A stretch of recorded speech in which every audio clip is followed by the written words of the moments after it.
that Charlotte connection. Oh yeah, he does. Yeah, he does. Yeah, it's pretty cool. Just both of us coming from Charlotte, being one of the few guys coming from there, it's just pretty cool. Larry set the standard by getting drafted in 2017, and so he just kind of paved the way for guys like me, Nate Davis, Cam Clark, Ben LeMay, Ben DeLuca, other guys from Charlotte who have made it to the league. Your game, TJ said you're learning how to finish away from the next step. Yeah, that's the goal.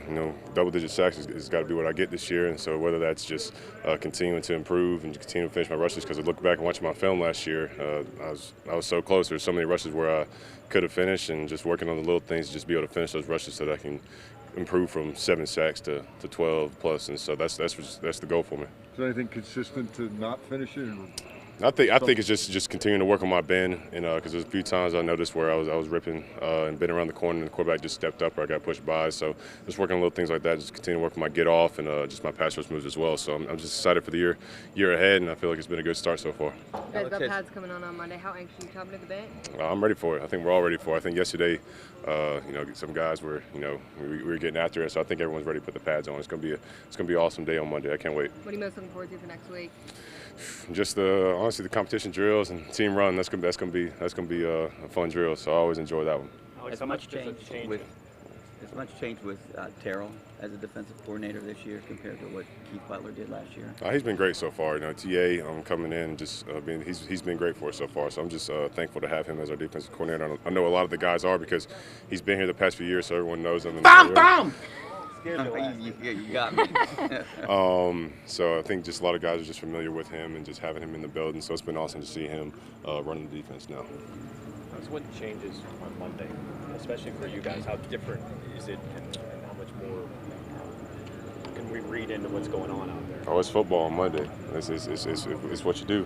The physicality changes, the physicality turns up a notch, the intensity turns up a notch, and so, like I said, I'm excited to see that first day of pads is always intense, and so I'm really excited to see it. Hoping everything, weather stays good and everything, so we can just have a great day.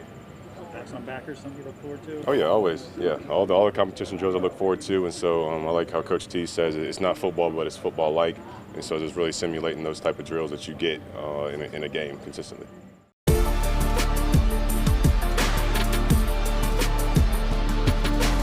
Well, me and Alex went to school together, so there's that. And then his dad was always following me real close just through my years in the league. So we always kept in touch, and Alex is like family. So he was excited when there was like rumors of me coming here, so he was excited. So what was the selling points according to him? He was just excited for me to have the opportunity to play with Alex.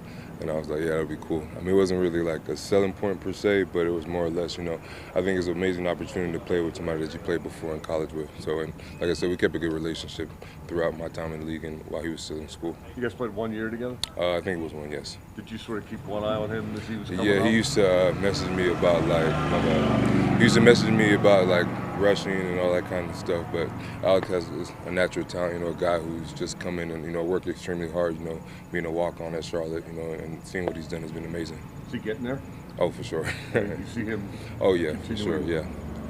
With Coach Dunbar and the guys around him, I understand just the level of quality and the work, and you understand why the Steelers have been so good for such a long time. And you seem to not really notice that you played for Cleveland and Cincinnati before coming here. Some people outside would find that progression a little strange. God doesn't make mistakes, so and he has a funny sense of humor. So it's kind of funny to be here after all the other teams I've been on. But I mean, it's cool. They welcome me with open arms. I'm excited for the opportunity. Did the Highsmiths try to recruit you to come to the team? Well, I mean, when Alex's dad saw it in the grapevine that I was visiting, he was like, man, you really look nice in that black and yellow. So there you go. Did you learn anything about how to get to the Super Bowl last year from that organization? For me, I think the biggest thing was just camaraderie. That team we were super young. We were all around the same age. I think the oldest guy was Kevin and Snapper. And, we were just a bunch of young guys. There was no egos. Everybody was happy for each other's success. And I feel a lot of similarities here. Do you think the division, the guard has changed? Like everybody's chasing them now, or this is? I just feel like every year is up for grabs. I feel like the team that prepares the best, that has the most unison as a team, the best camaraderie, I think is the team that's gonna come out on top.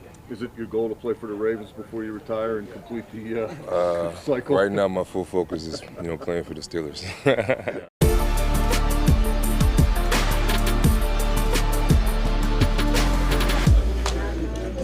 You guys got an interesting rotation going inside there. How's that playing out so far? It's going great, Camp is off to a great start. I think we've done a good job as a unit, getting everybody on the same page, communicating well, teaching each other, learning from each other. So it's an exciting start to the year. And what's the dynamic with the 3 guys? We got 7 guys. 7? We got 7 inside linebackers right now, and I think we mesh really well. We work together, play off of each other's strengths, and we're doing a really good job of that so far, so I'm excited about this year. Can you talk about that pick you had the other day off of Trubisky? Do you remember that? No, I don't. What happened? No, I'm just kidding. There was, zone coverage, was able to read the quarterback's eyes and make a play on the ball, so it was a fun way to start the training camp. Hope to get a few more coming up in these next few practices. We got pads coming on Monday, so we're excited about that. Is that an emphasis for you in terms of growing your game? I bet Keith Butler's probably still talking about the hit on Derrick Henry. You seem to have the run thing down. Is the pass coverage and making bigger plays? Oh, we're always trying to find ways to make turnovers, especially on defense. Those are game-changing plays. Tackles are tackles. Everyone makes tackles, but how can I find a way to affect the outcome of games? And that's what I think about every day. And what's the dynamic like now with Terrell Austin as coordinator and Brian Flores on the staff? Yeah, TA is awesome. He's familiar with the system. He's been part of the system for so many years, so not too much has changed, but he has a way of presenting it himself that's different than Coach Butler was. So I love working with TA in terms of flow. He is a coach with head coaching experience. He could be a head coach in this league, so to have that in our room, working with him every day is really special, and I'm glad to be able to do that. Can you think of anything off the top of your head where he's really been impactful already? Yeah, just in terms of clearing things up for guys, he's very concise, and he doesn't mince his words. He knows what he wants, and he expects us to get it done, so I love working with him. When you say he doesn't mince his words, is it just clarity, or is he pretty direct, or I think demanding? He's very clear. He's open-minded. He's willing to work with players. He wants to see what we're seeing on the field, what we're saying on the field. So I love working with him. Thanks, Rob. Thank you. I appreciate it, guys.